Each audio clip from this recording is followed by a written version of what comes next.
ناست یم په برېښنا کې، خو بهر یوه لویه خاموشي ده. هو، تا صحیح فکر کړی، دا همغه شپه ده،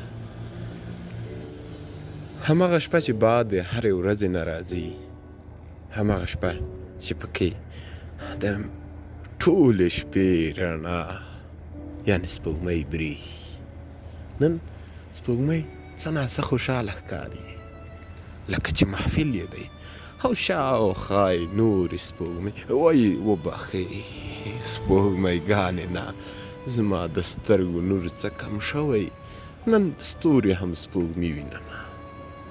نن اسمان کې جوړ یو محفل دی، د مځکې پر سر بني ادمان د دې خوا چې تیاره ده ټول بیده دي، که ټول نه وي بیده خو لا زیات یې بیده دي.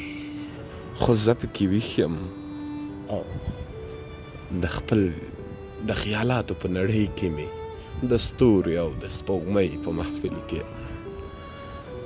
نن د اسمانونو د محفل سپوږمۍ ده او شاوخوا ترېنه تېر دي، د چاپېر دي سپوږمۍ، نه وبخښې هماغه ستوري. نور د یخ هوا نسیم دی، ښارونو څراغونه بل دي خو خلک یې خاموش دي. نن څراغونه د خلکو نه هم وفاداره دي، تر سهاره ناست دي. نن یو امید په اسمان کې شته دی، د غم باران پې وریږي خو لا هم شنه دی د خندا. کله کله فکر کم چې دا سپوږمۍ او ستوري به هم موږ ویني که نه، دې ته به هم موږ دومره عجیب ښکارو او که نه، چې ناڅاپه یو سپوږمۍ نه وبخښې هماغه ستوری راکوز شو، رانږدې شو، په ځیر یې راته کتل لکه مغرور انسان چې غریب ته ګوري. راته کتل یې، وایي څه کوې؟ ته دلته څه کوې؟ ما ورته وی دا مې ځای دی، زه په دې نړۍ اوسم، زه د مځکې د سر یو بني ادم یم. وی ټول ویده دي، ته نو څه ته ویښ یې؟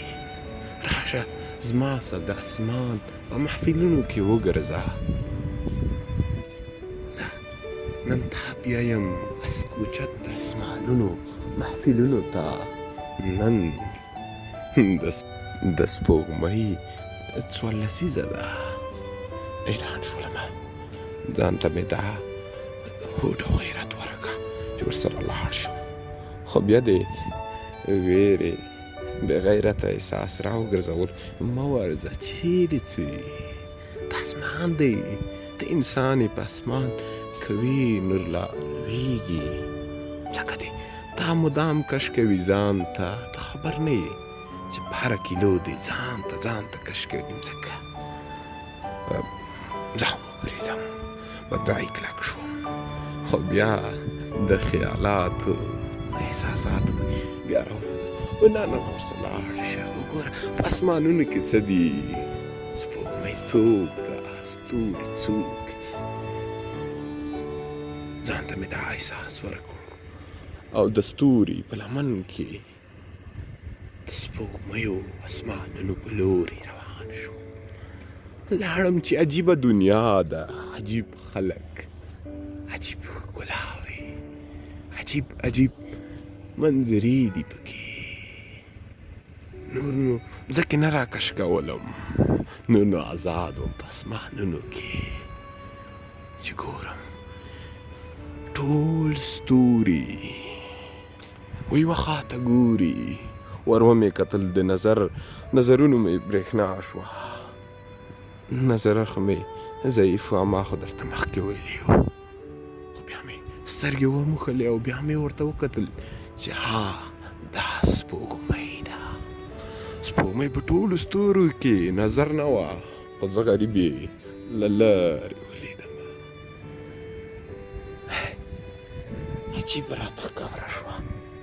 سپوږمۍ راته ځیر ځیر کتل. د ویرې مې د وجود عضلاتو لرزه پیدا کړه. زه په ویره کې وم چې سپوږمۍ غږ وکړه، ته څه کوې؟ ته یو بني ادم نه یې، ته مګم د مځکې په سر یو کس نه یې، ته دلته چا راوستی؟ ما په ډېره ویره ورته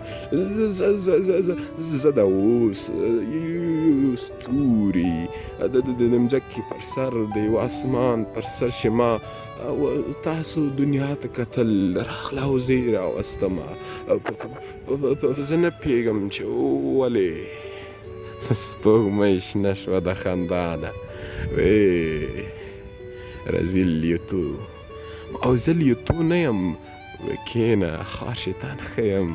لیوتو زمونږ یو لیونی ستوری دی، لکه ستاسې د مځکې په سر یو لیونی ګرځي، ځي او هرې خوا ته د مځکې په سر هر رڼاګانو نه رڼا اخلي، مختلف سیاراتو نه مختلف موجودات راوستلي. نن یې په تا غریب چل والی.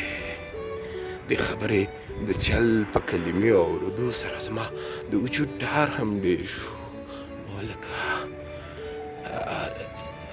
لکه چې ته په غم ککړ شوې. اوس به هغه د مځکې د کارو اسبابو وظیفې څه کوي. سپوږمۍ پوه شوه چې وارخطا یم، نو راته ویې ویل ته څنګه یوازې راغلی یې؟ د خپل وجود دپاره د ښایست ملکه نه لرې؟ ما وایي د ښایست ملکه چې درتاسې د مځکې په سر ورته معشوقه وایي. د دې خبرې سره مې د وجود